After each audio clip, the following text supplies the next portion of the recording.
हो गए। वो चंद्रचूड़ साहब ने तो आग लगा दी सब। जिस दिन उद्धव जी ठाकरे साहब मुख्यमंत्री पद से गए उसके 8 दिन के अंदर महामहिम राष्ट्रपति के अंतिम दिनों में उसके ऊपर स्वाक्षरी हुई ना। उनके लिए बड़ा ये मसला है, ये वाक्य बहुत महत्वपूर्ण है। सभापति महोदय, मैं उसके लेकर आगे चलता हूँ, आगे चलकर बताता हूँ। आता हूँ। आपने जो कुछ बताया ना, एक मिनट सर, भक्ति पद से थोड़ा कर्तव्य संविधान में मैंने जब कहा ना तो मुझे टिक्का टिप्पणी में नहीं, सत्यता बता रहा हूँ। व्यतीत हूं मैं। संविधान के साथ किस तरह से खिलवाड़ हो रहा है, कैसे हम खेल रहे हैं संविधान की। कोई जरूरत नहीं इमरजेंसी लगाने की, ये तो बिना कहे इमरजेंसी चालू है। डर के मारे चलते हैं लोग। सुप्रीम कोर्ट के जजेस डर के मारे बैठे हैं। भूलो मत, 4 जजेस बाहर आए थे, अनशन पे बैठे थे और कह रहे थे ये सरकार हमारे ऊपर अन्याय कर रही है। याद है, ये ना भूलना, वो भी याद दिला देता हूं। आर्टिकल 10, सभापति महोदय, आर्टिकल 10 में क्या कहा? आर्टिकल 10 में ऐसा कहा है कि किसी भी, क्यों डिफेक्शन लॉ लाया था भैया, दल बदल लोगों की बड़ी संख्या बढ़ रही थी, तो राजीव गांधी जी ने उस वक्त सोचा इसको कुछ करना पड़ेगा। और उनके मन में भी कभी नहीं आया कि 2/3 लोग जाकर पार्टी छोड़ देंगे। तो उन्होंने कहा कि भाई एक आर्टिकल 10 में एक लिखा था, अगर कोई व्यक्तिगत रूप से छोड़ के जाता है वो तो उसका वो अपात्र हो जाएगा। 2/3 जाता है तो 2/3 जा सकता है, लेकिन किसी पार्टी में उसको विलन होगा। हमारे महाराष्ट्र में 2/3 लोग तो गए नहीं, पहले तो बहुत कम गए, फिर आगे चलते रहे, ये सब चलता रहा। 2/3 लोग हो गए, आखिर में मर्जर नहीं हुए। संविधान की आर्टिकल 10 की धज्जी कौन उड़ा रहा है? धज्जी शब्द बोल रहे थे बार बार। धज्जी कौन उड़ा रहा है आर्टिकल 10 की? सुप्रीम कोर्ट के जज को हिम्मत नहीं हुई सर। उनके स्टेटमेंट बताता हूं मैं। उनकी स्टेटमेंट ऐसी है, रुको मैं चीफ जस्टिस ऑफ इंडिया की स्टेटमेंट बताता हूं। उनका कहना है, CJI Chandrachud highlighted that if the disqualification proceedings against the Shinde faction are not carried out, the entire goal of the 10th schedule will be defeated. Who says it? Supreme court के जज चंद्रचूड़ साहब। उसके आगे क्या कहते हैं, और भी कहता हूं, the governor cannot impart legitimacy to a defecting faction of a political party by enabling them to form a government through unconstitutional means. संविधान मना रहे हम, सम्मान। चीफ जस्टिस कह रहा है, the governor cannot impact legitimacy to a defective faction of a political party by enabling them to form a government through an unconstitutional means. Further, being an executive appointee, the governor has no role to play a legislative issue. Nawab Rebia case में हुआ था, वहां न्याय मिला, यहां नहीं मिला। महाराष्ट्र की जो चुनाव की नींव है ना, वो यहां से शुरू हुई है। The governor cannot direct the house of the legislature to hold a floor test. Instead members of the house must move a motion of no confidence.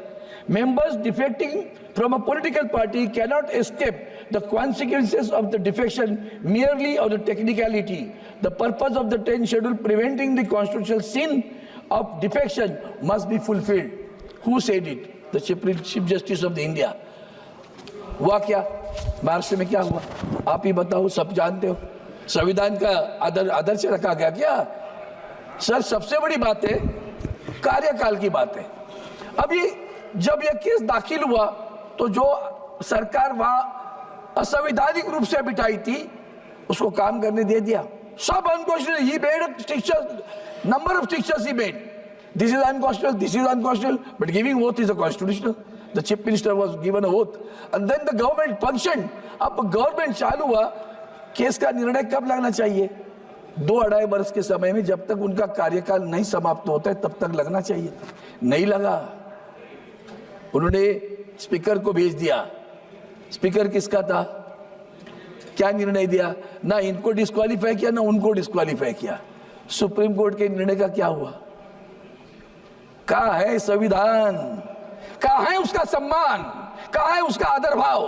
कहाँ है डॉक्टर बाबा साहेब अम्बेडकर जी का आदर भाव? आदर भाव नहीं है सभापति महोदय।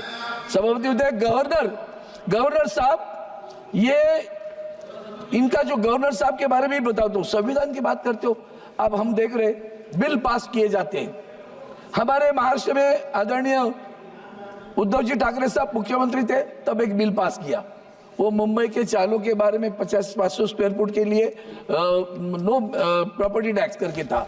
बिल पास हुआ, विधानसभा में हुआ, विधान परिषद में हुआ, राज्यपाल ने साइन की, यहां पड़ा राष्ट्रपति महोदय के पास। तब तक नहीं मंजूर हुआ जब तक वहां सरकार नहीं गिरी। सब जिस दिन उद्धव जी ठाकरे साहब मुख्यमंत्री पद से गए, उसके 8 दिन के अंदर महामहिम राष्ट्रपति के अंतिम दिनों में उसके ऊपर स्वाक्षरी हुई। संविधान का सम्मान। महोदय, कोर्ट में मुझे तो कभी कभी लगता है कि न्यायपालिका स्वतंत्र रही है क्या? डरपोक लोग बैठे हैं वहां, पूरे डरपोक लोग हैं। वो चंद्रचूड़ साहब ने तो आग लगा दी, अभी बाकी लोग भी है। एक न्यायपालिका, मुझे कमाल लगता है कि एक जज, हाईकोर्ट का जज, एक दिन में इस्तीफा देता है, दूसरे दिन किसी पार्टी को ज्वाइन करता है, तीसरे दिन संसद चुनाव लड़ता है, चौथे दिन सांसद बन के आता है। कूलिंग पीरियड भी नहीं क्या? तो न्यायपालिका पर बैठे उन्होंने क्या निर्णय दिया होगा? दूसरे न्यायाधीश यहाँ हमारे राज्यसभा में सांसद बन के आए हैं, चीफ जस्टिस। ये सब लोग आगे चल के हमें क्या मिलेगा, तो उसके लिए तड़पते रहते हैं। हाँ? आवाज नहीं आ रही अब क्या? हाँ। पूरे सिस्टम को आप डरपोक बता रहा है न्यायपालिका को। हाँ, तो आप थोड़ा सा इसको सिस्टम बता मतलब दीजिए। पूरा सिस्टम को कर रही ना सर।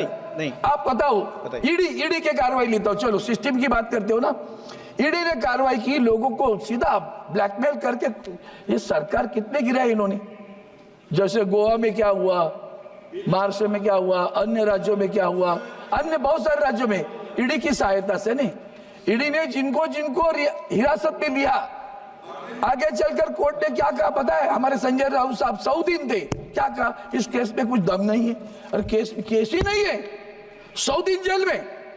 वो शाहरुख खान का बेटा, वो आर्य खान, वो दिन 8, 10, 15, 20 दिन जेल में। अरे क्या ईडी का चल रहा है? संविधान का सम्मान, वाह वाह वाह।